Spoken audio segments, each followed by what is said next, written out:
बताओ भाई, शुरू करें या वेट करें?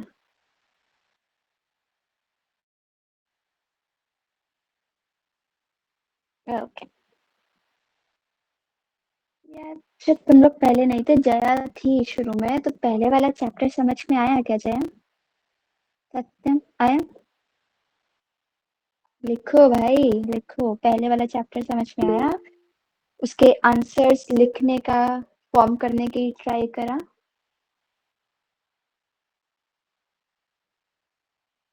बोलो।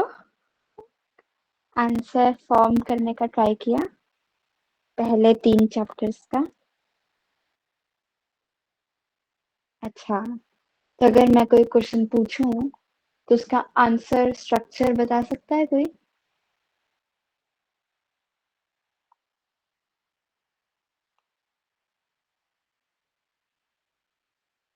एनीवन?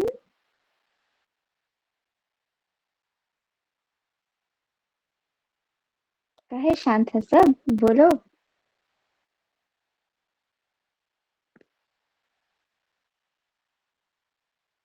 नहीं, मैं आंसर लाइन बाय लाइन नहीं पूछूंगी, मैं सिर्फ स्ट्रक्चर पूछूंगी कि इतने नंबर का क्वेश्चन है तो किस पार्ट में तुम कितना लिखोगे और क्या क्या लिख सकते हो, keywords kind of something. Satyam please message मत करना, नोटिफिकेशन बबल हो जाएगा।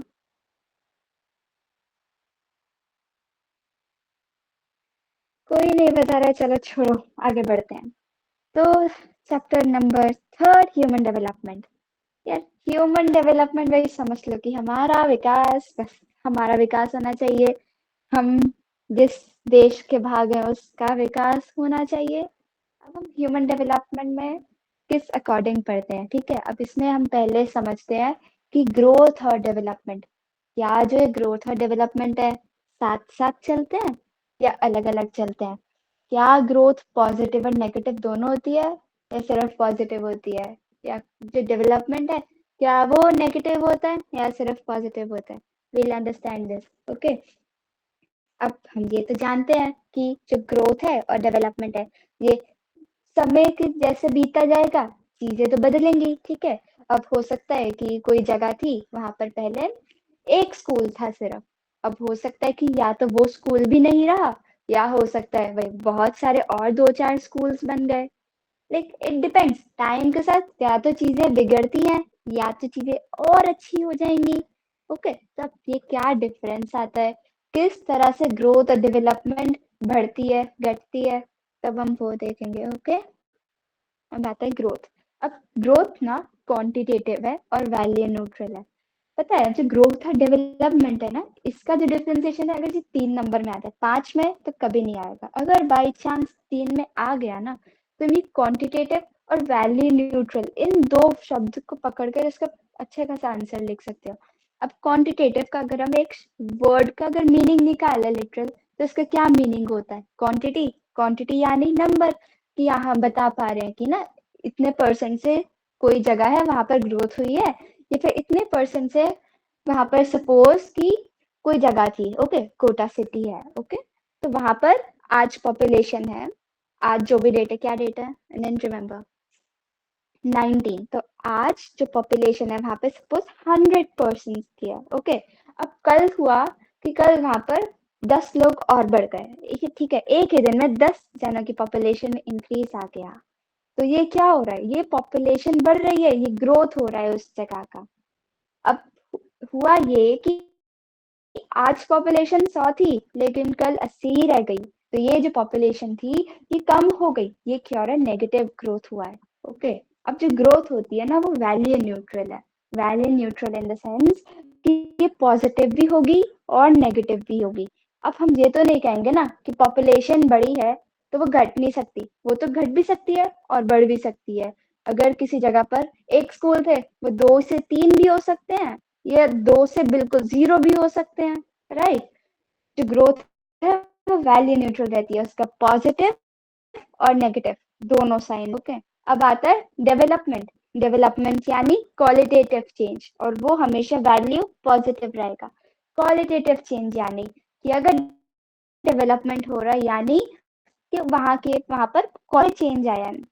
सपोज यू कैन कंसिडर कि किसी जगह पे अगर पॉपुलेशन बढ़ रही थी तो वहां पर लिविंग कंडीशंस भी लोगों की इम्प्रूव हुई, वहां पे इकोनॉमिक कंडीशंस भी लोगों की इम्प्रूव हुई है, वहां पे स्कूल्स खुले और हॉस्पिटल्स खुल गए और मतलब बहुत सारी एम्प्लॉयमेंट अपॉर्चुनिटीज गवर्नमेंट ने इंक्रीज कर दी। क्यों? क्योंकि वहां पर ग्रोथ पॉपुलेशन की हुई थी।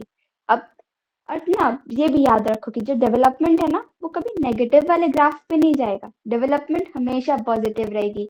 क्या कभी तुमने सुना है क्या कि तेरा डेवलपमेंट हुआ है तो बहुत गिर गया है? ऐसा तो नहीं है ना, डेवलपमेंट हमेशा पॉजिटिव रहेगा। ठीक है, अब इसका एक एग्जांपल देती हूँ बढ़िया सा, थोड़ा हंसी आए तो हंस लेना। अब सपोज कोई बच्चा था, उसका टेस्ट हुआ, ठीक है, उसके टेस्ट में सिर्फ 10 नंबर आए। अब कितने में से आए वो तुम लोग बताओ। चलो 50 मान लेते हैं, जितने में लिखे हुए 50 मानो।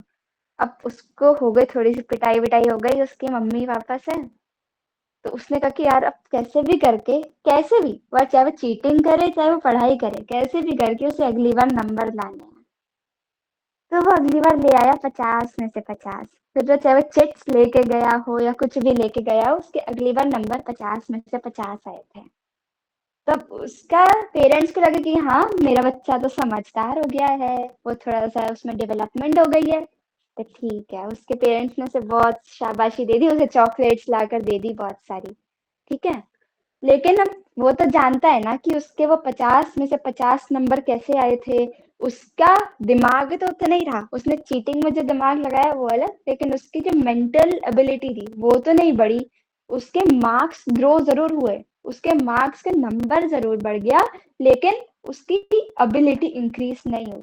तो यही है कि अगर आपका डेवलपमेंट हो रहा है तो ग्रोथ साथ में हो रही है, लेकिन अगर ग्रोथ पॉजिटिव है तो ऐसा बिल्कुल जरूरी नहीं है कि डेवलपमेंट हो रही हो। ओके, समझ में आया? देखो अगर ये 3 नंबर में आता है ना, तो इसे एग्जाम्पल्स लिख लिख कर ही इस आंसर को तुमको बढ़ाना रहेगा। तो बताओ समझ आया या और एग्जाम्पल लें? या तो बोल दो या लिख दो, कुछ तो करो या रिएक्ट कर दो, वो देख लेती हूँ।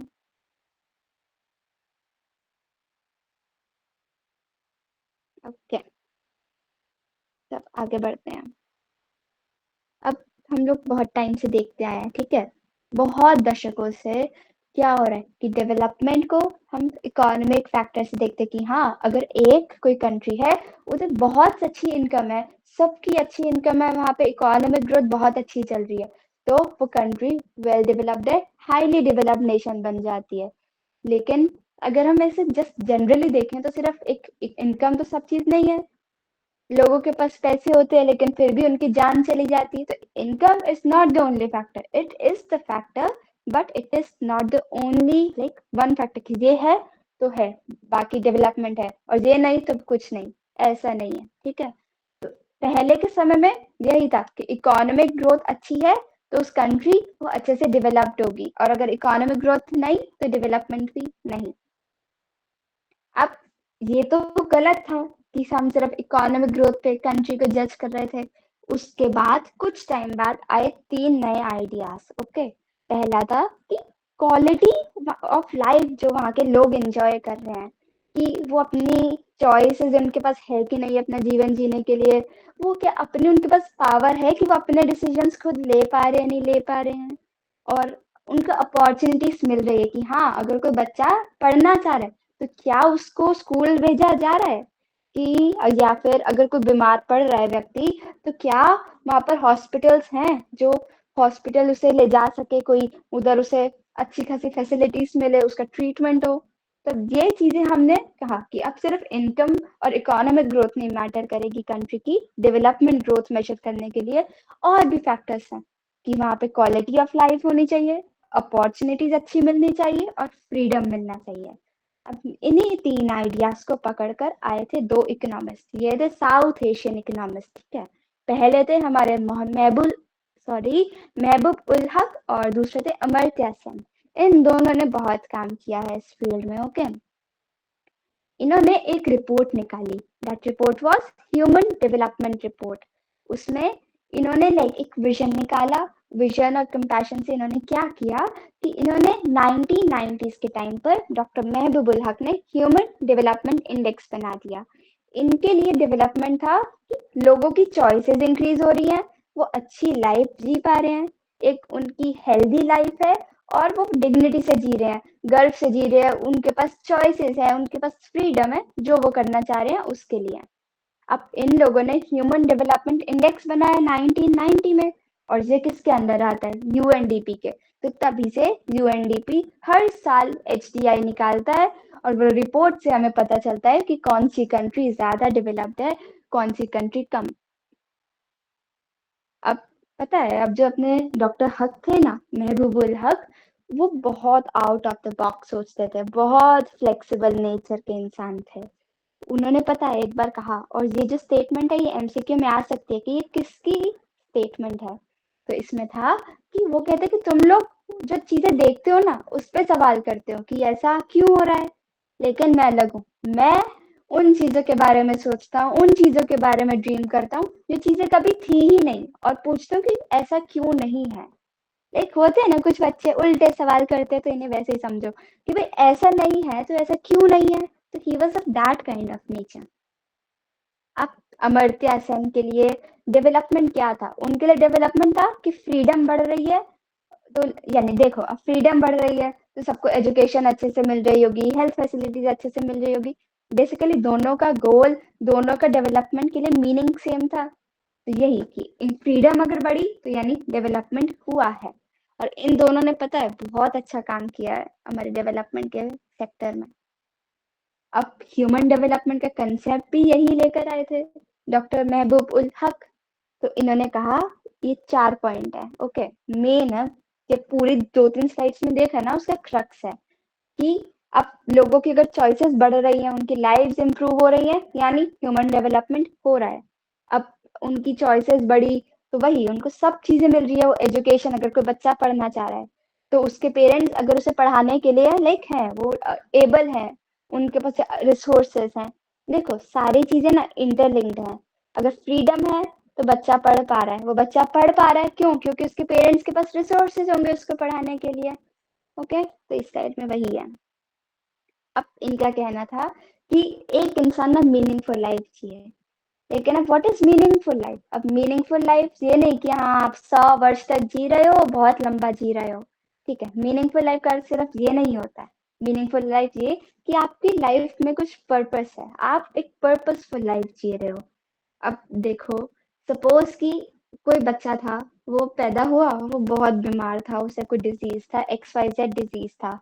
उसको डॉक्टर ने कह दिया उसके पेरेंट्स को कि ये स्कूल नहीं जा पाएगा, ये खेलने नहीं जा पाएगा, ये कोई एक्टिविटी नहीं कर सकेगा, इसे सिर्फ घर के अंदर एक कमरे में रहना है, ठीक है।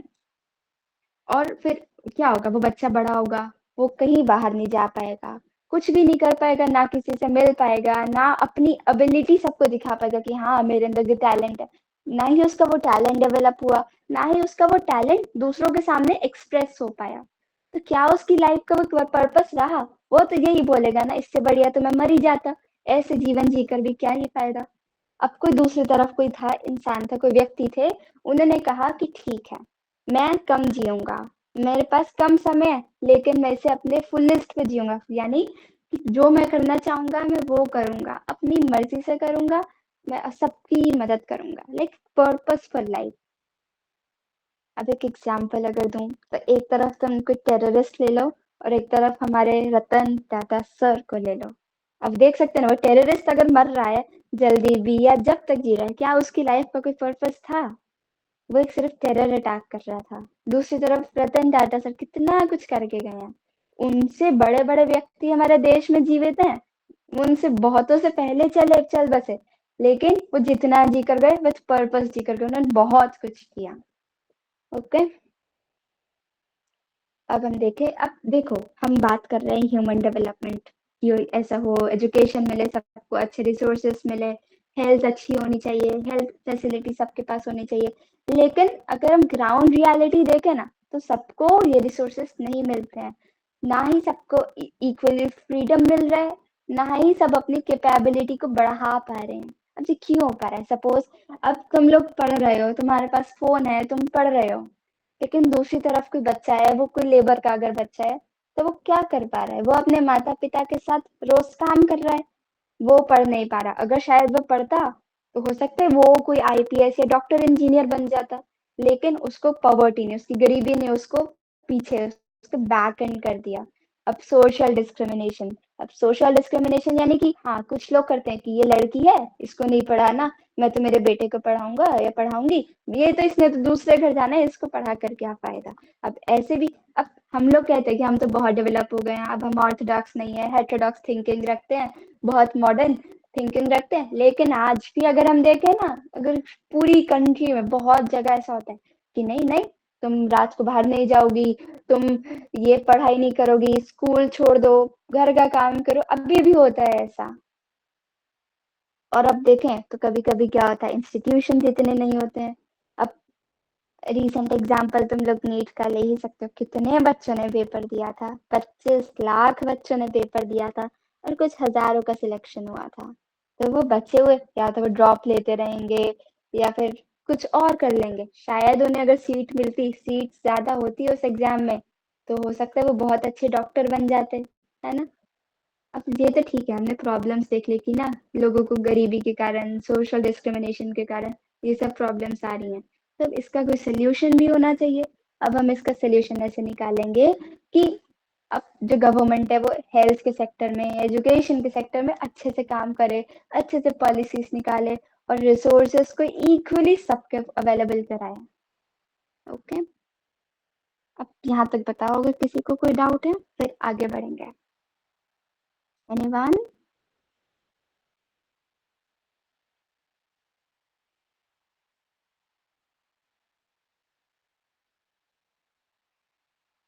और किसी को कोई डाउट?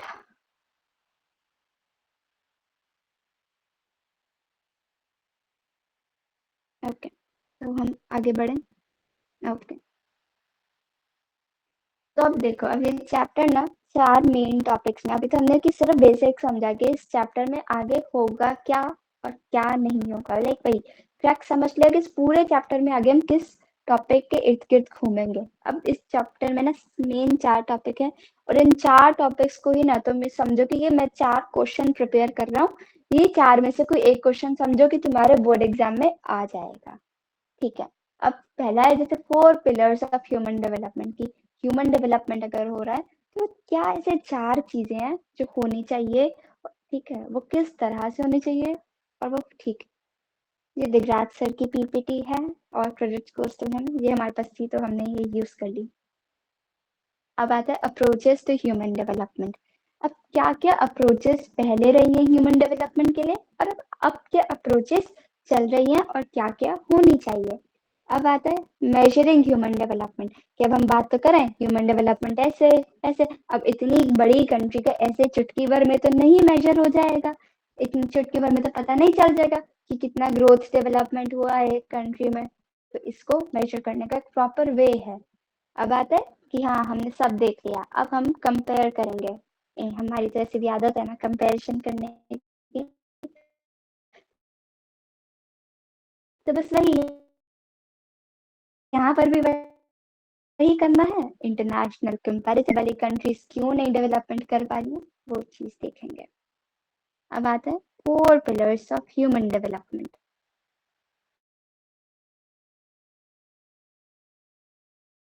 डेवलपमेंट को कि हाँ अगर ये 4 चीजें हो रही है तो उस जगह पर उस नेशन में ह्यूमन डेवलपमेंट हो रहा है। तो पहला आता है इक्विटी, इक्विटी यानी सबको इक्वल रिसोर्सेस, इक्वल अपॉर्चुनिटीज मिल रही है शुरुआत में। अब देखो मैं ये नहीं कह रही कि एक डॉक्टर को भी 50,000 अगर एक महीने के या 1 लाख एक महीने के मिल रहे हैं, तो एक लेबर को भी उतने ही मिलने चाहिए, I am not saying this, लेकिन शायद जब उस डॉक्टर ने और उस लेबर ने पढ़ना शुरू किया होगा, तब वो दोनों ही नहीं जानते थे, तब तो वो सिर्फ एबीसीडी पढ़ रहे थे ना।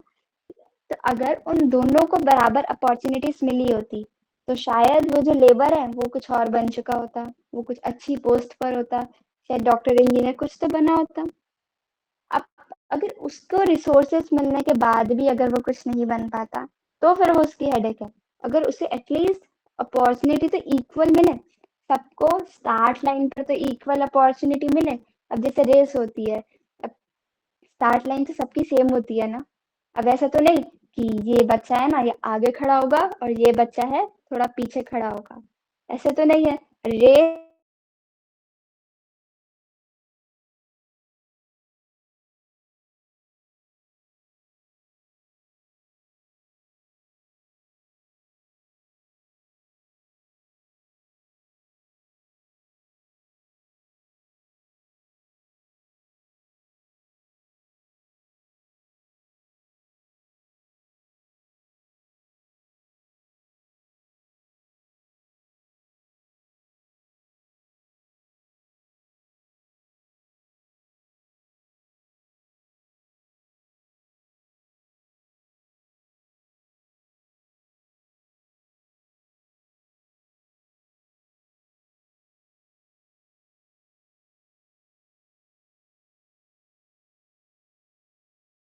बता दिए कि दूसरे बच्चे के लिए उनके पास पैसे कम पड़ गए, तो ऐसा नहीं होना चाहिए।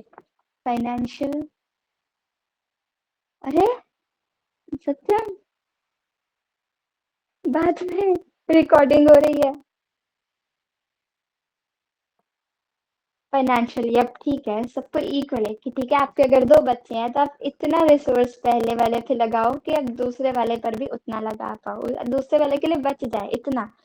तुम लोगों ने नोटिस किया होगा कि कई बार होता है पेरेंट्स जोश, अरे पहला बच्चा है इंजीनियर बनाएंगे, इसे दम लगा के डॉक्टर बनाएंगे, बहुत पैसे लगाते हैं, फिर दूसरे के टाइम वो अरे लोन लेना पड़ेगा अब तो, वो थोड़ी उनके उदासी छा जाती है चेहरे पर।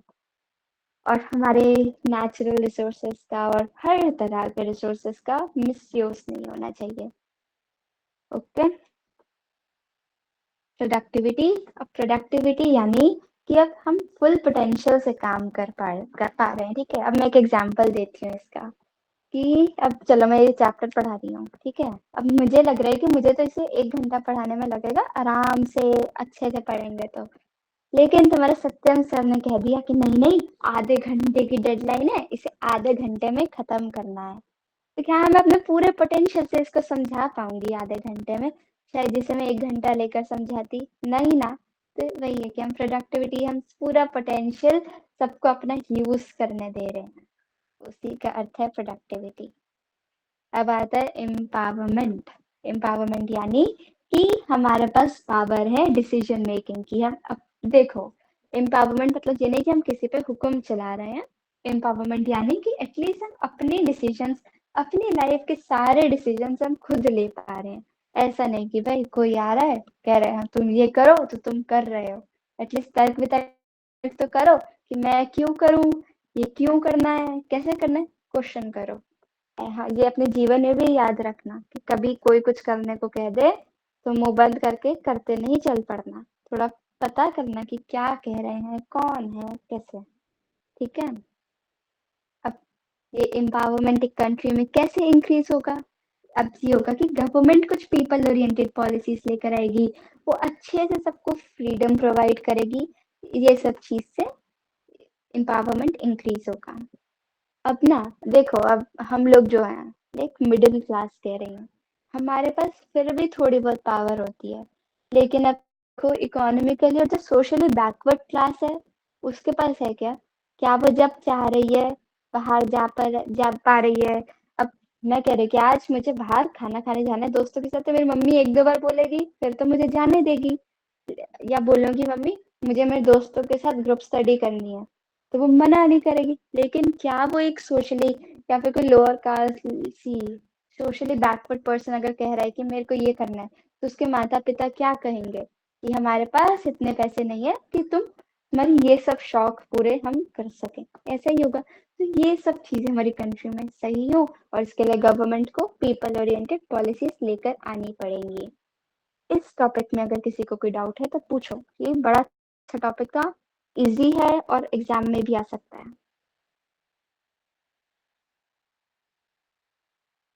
बता दो जरा किसी को कोई डाउट हो तो।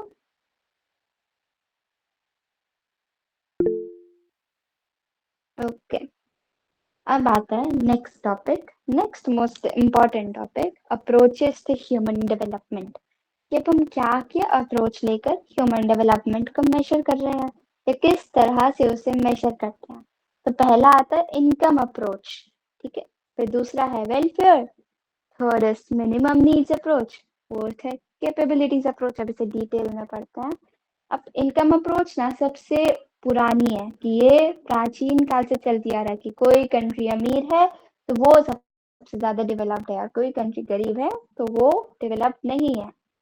ठीक है, अब ये तो हम लोग देखो इनकम और पैसे ये सब रोब जमाते ही हैं, तो बस उसी चीज को समझो कि पैसे वाले रोब जमाते हैं, तो बस वही है।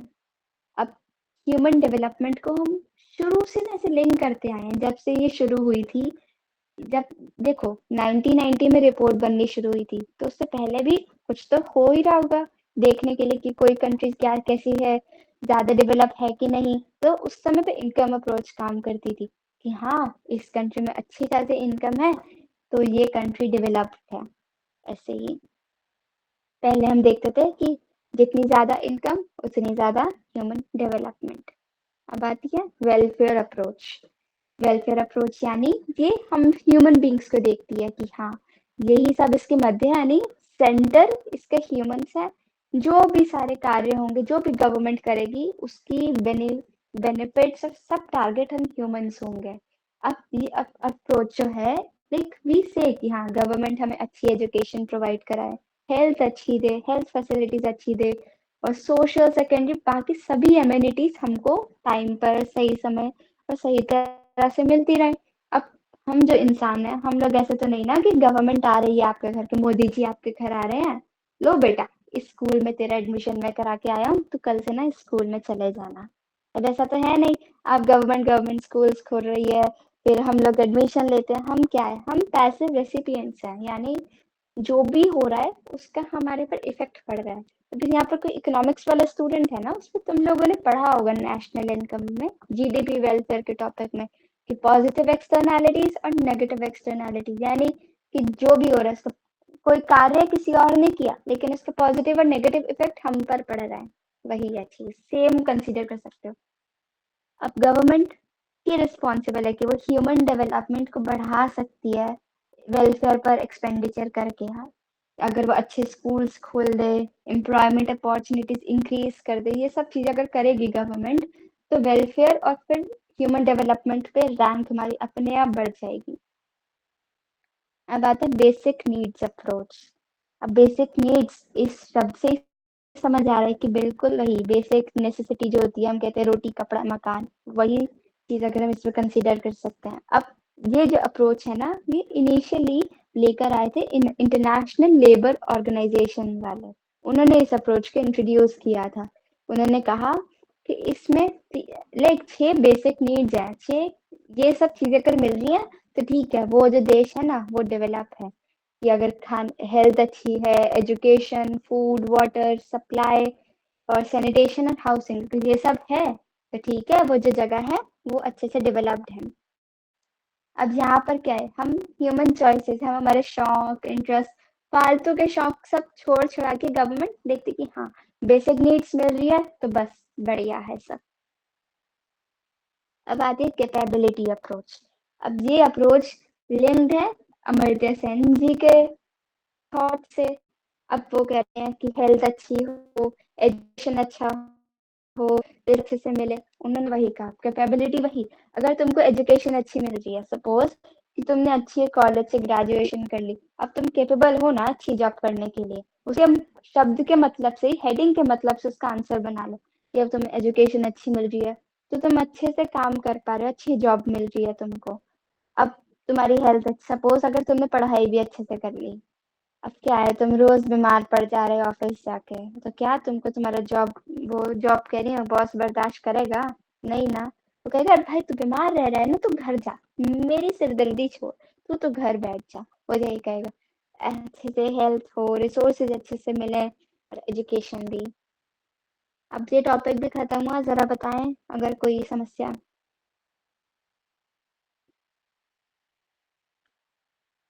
Any doubt please.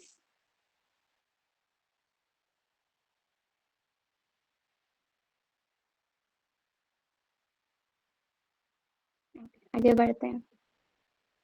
अब ये हम ह्यूमन डेवलपमेंट हमने देख लिया कि ह्यूमन डेवलपमेंट कैसे हो रही है, क्या क्या चीजें हैं उसमें। अब भाई इसे मेजर कैसे करेंगे? हमने देखा इनकम अप्रोच, वेलफेयर अप्रोच। हमने उसके पिलर्स भी देख लिए। अब लेकिन भाई इसको मेजर तो करना पड़ेगा ना, इसको मेजर कैसे करेंगे? तब इसमें आता है ह्यूमन डेवलपमेंट इंडेक्स, कि अब ह्यूमन डेवलपमेंट इंडेक्स से हम मेजर करेंगे, इसमें जो रैंक आएगी उतनी वो कंट्री डेवलप्ड होगी। अब ह्यूमन डेवलपमेंट इंडेक्स क्या है? हर कंट्री के रैंक निकालती है 3 बेसिस पे। 3 मतलब 3 ना मेन वर्ड्स को पकड़ती है। वो 3 काम करती है कि हाँ, वो उस कंट्री का हेल्थ स्टेटस चेक करेगी, एजुकेशन स्टेटस चेक करेगी और एक्सेस टू रिसोर्सेज, यानी वहाँ की पब्लिक को रिसोर्सेज इक्वली मिल रहे हैं कि नहीं वो चेक करेगी। अगर ये सब उसने चेक किया तो इसका जो भी रिजल्ट आएगा वो उससे रैंक निकालेगी कि हाँ, ये कंट्री तो फर्स्ट नंबर पे है, ये कंट्री तो दूसरे नंबर पर है। अब जो रैंक्स निकलती है वो 0 to 1 के स्कोर के बीच में निकलती है। अब ये मत कहना कि 0 to 1 के बीच में कोई नंबर ही नहीं आता है, तो रैंक कैसे निकल रही है? 0 to 1 इन द सेंस कि इसमें बीच में पॉइंटिंग से नंबर निकलता है, पॉइंट्स में आती है रैंक। अब जो पहला इंडिकेटर है हेल्थ, कि हम हेल्थ से देख रहे हैं कि वो कंट्री डेवलप्ड है या नहीं है, या कम डेवलप्ड है या ज्यादा डेवलप्ड है। तो पहला इंडिकेटर है हेल्थ, कि उसके birth life expectancy at birth देख रहे हैं कि अगर 1 वर्ष में अब वो कितने बच्चे पैदा हुए और 1 साल में मर गए, ये कितने बच्चे जीवित रह पा रहे हैं। अब जितना लाइफ एक्सपेक्टेंसी होगा बच्चों का एक बर्थ टाइम पर, उतनी ही वो अच्छी लाइफ होगी उस जगह की, इतनी उतनी ही अच्छी हेल्थ फैसिलिटीज मिल रही होंगी सबको। अब आता है इंडिकेटर रिप्रेजेंटिंग एजुकेशन, कि हम एजुकेशन को देखने के लिए कंट्री की क्या क्या चीजें कैलकुलेट कर रहे हैं, क्या क्या चीजें कंसिडर कर रहे हैं। उसमें आता है एडल्ट लिटरेसी रेट, यानी कि कितने ऐसे एडल्ट है, कितने ऐसे युवा हैं कि उन्हें लिखना और पढ़ना आता है, बिना किसी समस्या के वो लिख भी पा रहे हैं और पढ़ भी पा रहे हैं उनकी रीजनल लैंग्वेज में। बेसिकली हम रीजनल कंसिडर करते हैं इसमें। अब आता है ग्रॉस एनरोलमेंट रेशियो, यानी कि अब कितने लाइक ग्रॉस एनरोलमेंट देखो कि कितने ऐसे बच्चे हैं जो स्कूल जा रहे हैं, एक पर्टिकुलर एज ग्रुप में कितने से बच्चे जो स्कूल जा पा रहे हैं, उससे भी हम पता कर पाएंगे कि वहां पर एजुकेशन कैसी है। अब आता है indicator representing access to resources, यानी ये इससे हम फाइंड करते हैं पर कैपिटा इनकम की हेल्प से। अब पर कैपिटा इनकम देखो, देखो बहुत बायस सा रिसोर्स लगता है मेरे को इंडिकेटर है। अब कोई 10 जने थे, टोटल इनकम 100 थी, तो ऐसा थोड़ी ना अनिवार्य है, ऐसा थोड़ी ना जरूरी है कि सबको ही 10 10 10 10 सबकी इनकम होगी। हो सकता है किसी एक की 50 हो, बाकी सबके 5 5 हो, या कम हो किसी की 1 हो, ऐसे सबके डिफरेंट करता है। लेकिन अब क्या करें, अब ये तो पर कैपिटा इनकम को मेजर करते हैं तो करते ही चलें। अब ये 3 हमने इंडिकेटर्स देखे थे, हेल्थ, एजुकेशन और रिसोर्सेज। तब इन तीनों के पास है 1/3 का वेटेज। टोटल तो एक ही था ना, एक का स्कोर था, तो उसमें 1/3 हमने तीनों को वेटेज दे दिया कि हाँ, इसमें से इतना इसका कितना स्कोर रहेगा, इतना इसका किसका स्कोर रहेगा, वो टोटल हो जाता है ऐसे। अब जितना ना स्कोर 1 के पास होगा उतनी ज्यादा वो जगह डेवलप होगी। जैसे अगर कोई कंट्री है, उसका जो स्कोर है ना ह्यूमन डेवलपमेंट इंडेक्स का, वो 983 है, 0.983 है, तो वो अच्छी हाईली डेवलप्ड कंसिडर करी जाएगी। लेकिन अगर दूसरी तरफ कोई रीजन है, उसका जो स्कोर आया वो 0.68 या 0.250 कुछ भी आ गया, तो उसे हम बहुत लो लेवल ऑफ डेवलपमेंट कंसिडर करेंगे। ओके। अब देखो, ह्यूमन डेवलपमेंट इंडेक्स के कुछ कुछ लिमिटेशंस हैं। ये देख ली कि ओवरऑल कंट्री का कैसा हाल है, हेल्थ में, एजुकेशन में, या उसको रिसोर्सेस ओवरऑल कितने मिल रहे हैं। लेकिन देख, अगर हम नैरो करें तो क्या ये बता पा रहा है कि एक व्यक्ति को रिसोर्स कितने मिल पा रहे हैं, सही से मिल पा भी रहे हैं कि नहीं, उसे शिक्षा अच्छे से मिल रही है कि नहीं। नहीं, ऐसा तो नहीं है। क्योंकि देखो, अगर हमने ग्रॉस एनरोलमेंट रेशियो निकाला, मैं उसको गलत नहीं कह रही, ऐसा लिखा है तो जस्ट एन एग्जांपल। अब ग्रॉस एनरोलमेंट रेशियो निकाला तो उसमें टोटल आ गया ना, कि हमने टोटल करके निकाला था। अब हम नैरो डाउन, अब ये तो नहीं पता चल रहा ना कि एक घर में क्या हाल है, एक घर के सब बच्चे जा पा रहे हैं क्या स्कूल, या नहीं जा पा रहे हैं। तो इसीलिए कई कई जगह पर जो है लैक करता है। इसलिए हमने क्या किया कि अब हम ह्यूमन पॉवर्टी इंडेक्स डिफाइन करने लगे। अब ये हमें बताता है कि क्या-क्या लिटरेरी शॉर्टफॉल्स है एक कंट्री में, क्या-क्या कमियाँ एक ग्राउंड लेवल पे एक ह्यूमन फेस कर रहा है, एक सिटीज़न फेस कर रहा है उस कंट्री में। अब ये है तो एक देखो एक नॉन इनकम मेजर है।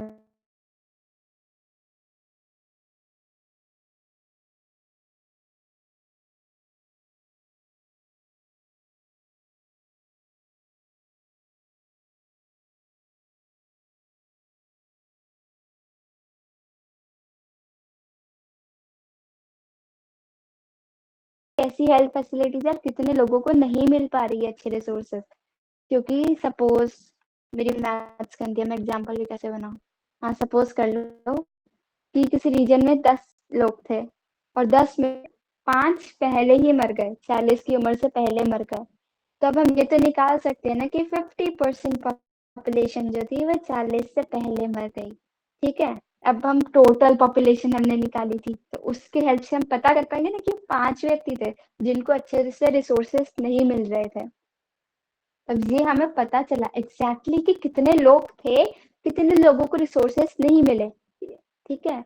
अब एडल्ट लिटरेसी रेट कैसा है, कितने युवा लोग पढ़ पाते हैं, लिख पाते हैं और कितने ऐसे लोग हैं जिनको क्लीन वाटर, साफ पानी का एक्सेस मिल रहा है। अभी इसका एग्जांपल तुम देखो तो धारावी स्लम, अब वहां पर तो हम जानते ही हैं कि कितनी बुरी स्थिति में सब लोग रहते हैं, है ना? तब वहां तो लोगों को सबको क्लीन वाटर का एक्सेस नहीं है ना, तो वो पर्टिकुलर रीजन तो शायद डेवलपर नहीं कंसिडर करेंगे हम, है ना? अब अब देखें तो कितने ऐसे भी देखेगा कि कितने बच्चे हैं जो अंडरवेट है।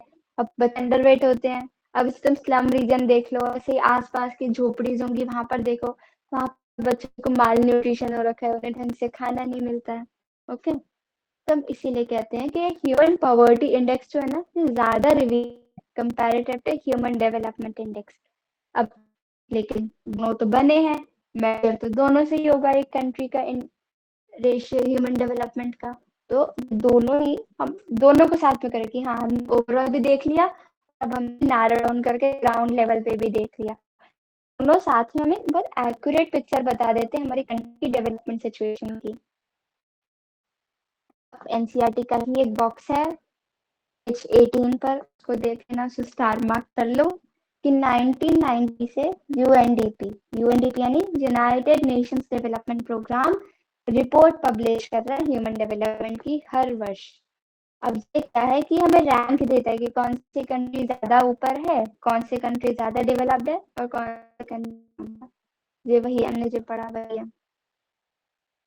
अब आता है एक सबसे बढ़िया सा एक इंटरेस्टिंग इंफॉर्मेशन।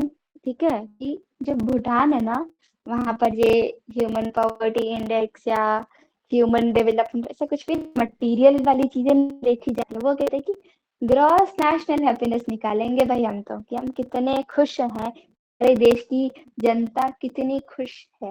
वो कहते हैं कि मटेरियल जो भी प्रोग्रेस हो रही है या टेक्नोलॉजिकल डेवलपमेंट हो रहा है या नहीं हो रहा, ये सब चीजें ना हमारे एनवायरनमेंट से और हमारे लोगों की खुशी से बढ़कर नहीं है। जब तक हमारे लोग खुश हैं, जब तक हमारे देश का एनवायरनमेंट अच्छा है, सस्टेनेबल रह रहा है, तब तक हम लोग खुश हैं, हमारी कंट्री अच्छे से डेवलप्ड है। ये लोग सब मटेरियलिस्टिक चीजों को छोड़कर बस स्पिरिचुअल और नॉन मटेरियल क्वालिटेटिव एस्पेक्ट्स को कंसिडर करते हैं। सोचो अगर हमारे देश के बच्चों का, ये स्पेसिफिक टीनेजर्स का जीएनएच निकाला जाए तो कितना बुरा आएगा यार, सबके सोचना। अब आता है कि अब हमने देखा कि हम कैसे मेजर कर रहे हैं ह्यूमन डेवलपमेंट को, लेकिन ये ना रिजिड नहीं है, ये प्रोसेस रिजिड नहीं है। अब शुरुआत में हमने देखा कि 1990s के समय में ह्यूमन डेवलपमेंट इंडेक्स निकाल रहे थे, फिर थोड़े टाइम बाद हमको लगा कि नहीं, ये तो सही नहीं है, ये ग्राउंड लेवल वाली चीजें नहीं बता पा रहा है, एग्जैक्टली हमें नहीं पता पड़ पा रही है सिचुएशन वहां की। तो फिर हम ह्यूमन पॉवर्टी इंडेक्स ले आए। अब हो सकता है आज से कुछ सालों बाद भाई हमें लगे ये भी सही इंडिकेटर नहीं है, हो सकता है आगे जाकर ये सब चीजें हमें लगे तो सभी होती है, साफ पानी सबको मिलता है, सब इतना लंबा जी रहे हैं, सबको अच्छी फैसिलिटीज मिल रही हैं। अब हो सकता है सपोज कि आज से 10-20 साल बाद होए कि गाड़ी जो है ना, कार बेसिक नेसेसिटी बन जाए लोगों की। आज के समय में इंडिया में सबके पास कार नहीं, लेकिन लगता है आज से 20-30 साल ये आ जाए कि किसके पास है वो उतना, वो अगर किसी कंट्री के पास पूरी पॉपुलेशन के पास कार है तो वो इतनी ज्यादा डेवलप कंट्री हो सकता है, ये इंडिकेटर बन जाए, कुछ भी हो सकता है, ये रिजेक्ट तो है नहीं। ओके, बताओ आपको यहाँ तक डाउट है?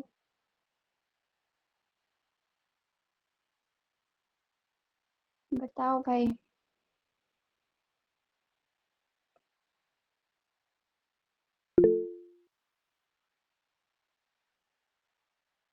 ओके, ये आखिरी टॉपिक है लेकिन थोड़ा जरूरी है, ये पहले वाले से इम्पोर्टेंट नहीं है, 5 मार्क्स में भी आ जाता है कभी कभी।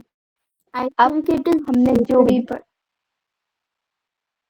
नहीं, ये इंटरनेशनल कंपैरिजन डिलीटेड नहीं है, ओके। लेटेस्ट सिलेबस का पार्ट है। फिर भी अगर मैं गलत हूँ तो सत्यम एक बार चेक कर लो।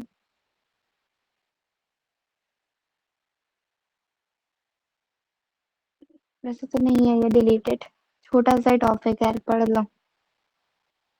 अब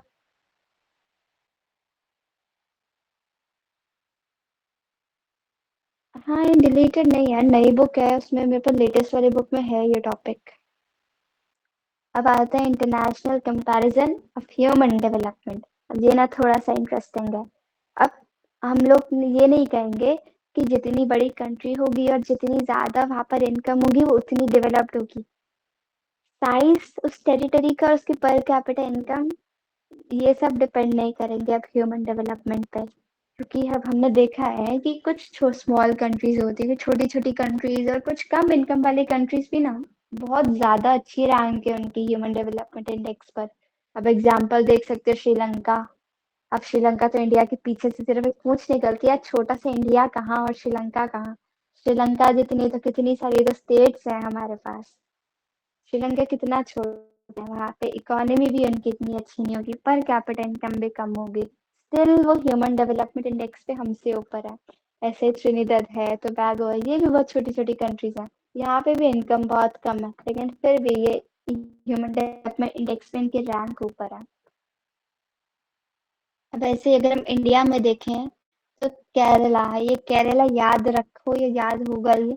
हम लोग नाइन्थ नहीं 10th से पढ़ते आ रहे हैं इसका एग्जाम्पल केरला का, कि केरला में इन्फेंट मोर्टालिटी रेट अच्छा है, केरला की एजुकेशन अच्छी है, लिटरेसी रेट अच्छा है। तो वही समझ लो, वही लिखा है कि केरला छोटी स्टेट होने के बावजूद बड़ी बड़ी पंजाब गुजरात जैसी स्टेट से बहुत आगे है ह्यूमन डेवलपमेंट इंडेक्स पर। अब ये जो टेबल है ना, ये लेटेस्ट बुक का याद करना, मैं तुम्हें डेटा इसमें पुरानी है जो स्लाइड में है, मैं लेटेस्ट का बताती चलूंगी। अब हमने ना कंट्रीज को 4 ग्रुप्स में क्लासिफाई करा है, वेरी हाई, हाई, मीडियम और लो। अब जो वेरी हाई वाली कंट्रीज है ना, वो 0.800 के स्कोर से ऊपर वाला उनका स्कोर है, और जो कंट्रीज है इसमें 66 है। 59 पुराने डेटा के अकॉर्डिंग थी, 2020 के डेटा के अकॉर्डिंग 66 है, लिख लेना अगर बुक में तुम्हारी पुरानी बुक हो तो। अब जो हाई लेवल ऑफ डेवलपमेंट वाली कंट्रीज है, उनका जो स्कोर है वो 0.700 से 0.799 तक है, और उसमें कंट्रीज है 53। ठीक है। अब आती है मीडियम, तो मीडियम का आता है 0.550 और 0.700 का स्कोर। इसमें सिर्फ आती है 37 कंट्रीज। अब जो लो डेवलपमेंट वाली कंट्रीज है, इसका आता है 0.549, इसमें आती है 33 कंट्रीज। अब से तो हमने देख लिया कि इसमें इतनी कंट्रीज हैं और इतनी इस तरह से डेवलप्ड है ये नेशंस, तो अब लेकिन ऐसा क्यों है, कोई तो कारण होगा ना कि कोई कम डेवलप्ड है और कोई ज्यादा डेवलप्ड है, तो अब हम वो कारण देखेंगे। ये तो हमने देख ही लिया कि हाई लेवल वेरी हाई और हाई में 66 और कितनी कंट्रीज थी, 53 कंट्रीज थी। अब ऐसा क्यों हो रहा है? अब यहाँ पर जो गवर्नमेंट है ना, वो लोगों की एजुकेशन पर और उनके हेल्थ केयर पर ज्यादा, वो ज्यादा ध्यान देती है, उनकी प्रायोरिटी लोगों की एजुकेशन और हेल्थ रहती है। अब इसका एक एग्जांपल दूं इंडिया से ही लिंक करके, इंडिया की पॉपुलेशन और चाइना की पॉपुलेशन थोड़ी बहुत, अब तो इंडिया आगे बढ़ चुका है पॉपुलेशन में, लेकिन बराबर सी है। ये लोग इंडिपेंडेंस का टाइम भी सब सेम है, लेकिन चाइना कहाँ कितना डेवलप्ड है और इंडिया कहाँ। शुरुआत में इंडिया लड़ने में रह गया, इतने अच्छे से डेवलपमेंट पॉलिसीज नहीं ला पाया, और चाइना ने ह्यूमन रिसोर्सेज पे काम करके आज कितना डेवलप्ड रीजन बन चुका है। ये चीजें डिपेंड करती कि आपकी गवर्नमेंट कितना ह्यूमंस के रिलेटेड पॉलिसीज ला रही है। ओके, अब वही कि हायर ह्यूमन डेवलपमेंट वाली जो कंट्रीज है वो बहुत ज्यादा सोशल सेक्टर पर इन्वेस्टमेंट करती हैं। वो अच्छे हॉस्पिटल्स और like affordable hospitals, affordable schools खोलती कि हर कोई इस पर एक्सेस ले सके। ओके, अब यहाँ पे गवर्नेंस अच्छी, यहाँ पे गवर्नमेंट से वो फेयर प्ले करनी है कि पॉलिटिकल के हम लोग यूज करते हैं ना वो स्लैंग कि हाँ हाँ पॉलिटिक्स कर लो जब भी कुछ गलत होता है या फिर लड़ाई झगड़े, तो यहाँ पर वो चीज नहीं है। यहाँ पर फेयरली सब सारे काम होते हैं। अब आता है कि यहाँ पे जितनी भी कंट्रीज है ना इस ग्रुप में 66 थी। अब ये जो कंट्रीज है इम्पेरियल पावर्स थी, यानी इम्पेरियल पावर्स वो जिन्होंने पहले दूसरी कंट्रीज पे कब्जा लिया था, दूसरी कंट्रीज को अपने अंडर लिया था।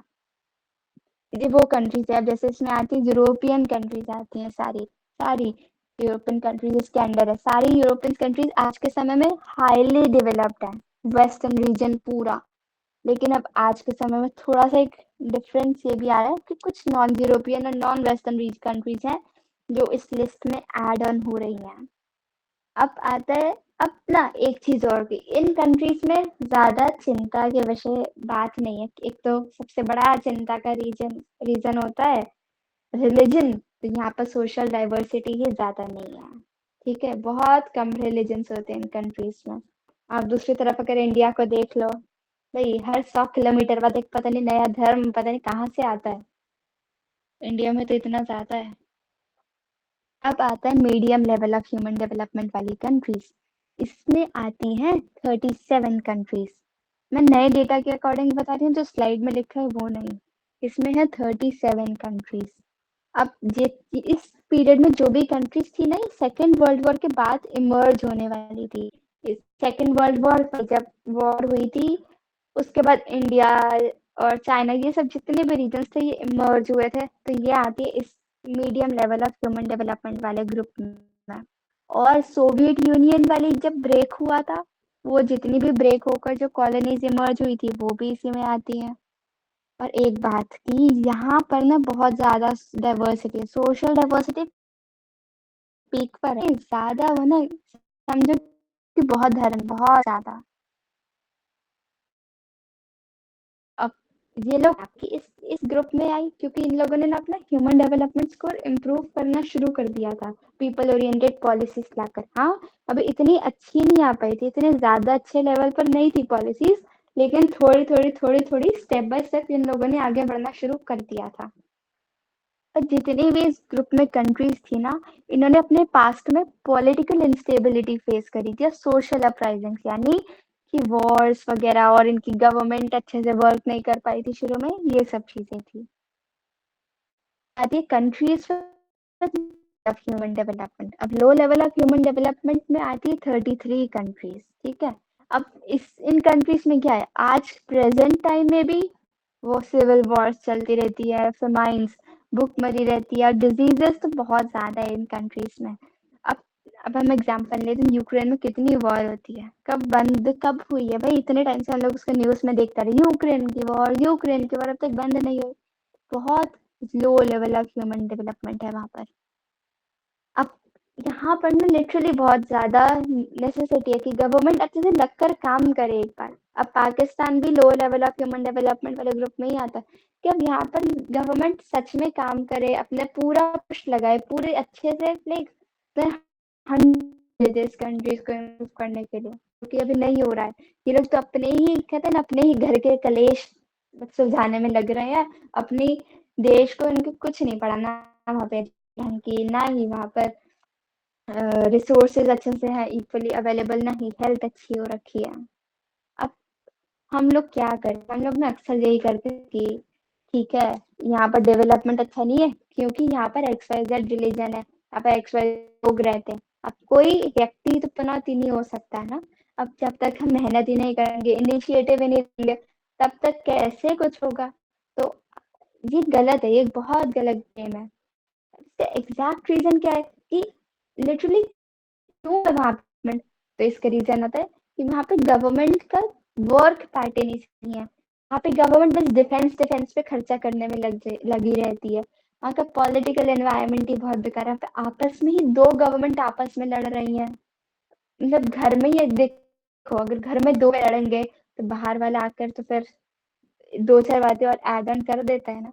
बस वही समझ लो। मैं खुश नहीं देख पाएगा अगर जब तुम अपने घर में अपनी कंट्री में खुश नहीं रहोगे। अब आता है ये डिफरेंशिएशन। ये थोड़ा बहुत एग्जाम के लिए इम्पोर्टेंट है, 3 मार्क्स में आ जाता है। 5 में आ जाएगा तो आएगा तो ऊपर वाले टॉपिक से मिक्सअप होके आएगा।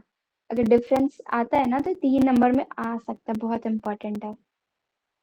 अब आता है कंट्रीज जो high level of human development, वो क्या कर रही है, अपने कंट्री के लोगों पे ज्यादा इन्वेस्टमेंट कर रही है। वो उन कंट्रीज में पॉलिटिकल स्टेबिलिटी है, सिविल वॉर्स नहीं हो रही है। कंट्री बहुत सारी पॉलिसीज लेके आती है अपने लोगों की डेवलपमेंट के लिए, अपने ह्यूमन रिसोर्सेज पे बहुत अच्छे से काम कर रही है। लेकिन अगर दूसरी तरफ की कोई कंट्री है, वो क्या है, वो कुछ काम नहीं करती है। वो अपना सारा खर्चा, अपना जो भी अपने डिफेंस पे लगा देती है कि हाँ अब वो कंट्री ऐसी है तो उसे डिफेंस पे तो खर्चा करना पड़ेगा। उसने कभी इनिशिएटिव ही नहीं लिया कि अब मैं उस चीज को सुधारूं। और यहाँ पर पॉलिटिकल स्टेबिलिटी होती नहीं है। आप कंट्री के अंदर ही इतनी ज्यादा होंगी, इतनी ज्यादा कि वो कंट्री, अब देखो अगर एक घर में लड़ाई हो रही है तो पहले को उस लड़ाई को सुलझाएगा या फिर पहले बोलेगा यार तू तो पढ़ कर आ, पहले नहीं ना। पहले तो जो घर कंट्री के अंदर चीजें, इतनी इंस्टेबिलिटी है, इतना टर्मोइल चल रहा है, उस चीजों को सुधारने में सारे गवर्नमेंट के रिसोर्सेज, तो कहाँ वो दूसरी पे ध्यान देगी। यहाँ पे होता है ये चैप्टर समाप्त। किसी को कोई डाउट हो तो बताओ। यार आप माइक ऑन करके भी बोल सकते हो। ये तो अच्छा नहीं डाला इसमें।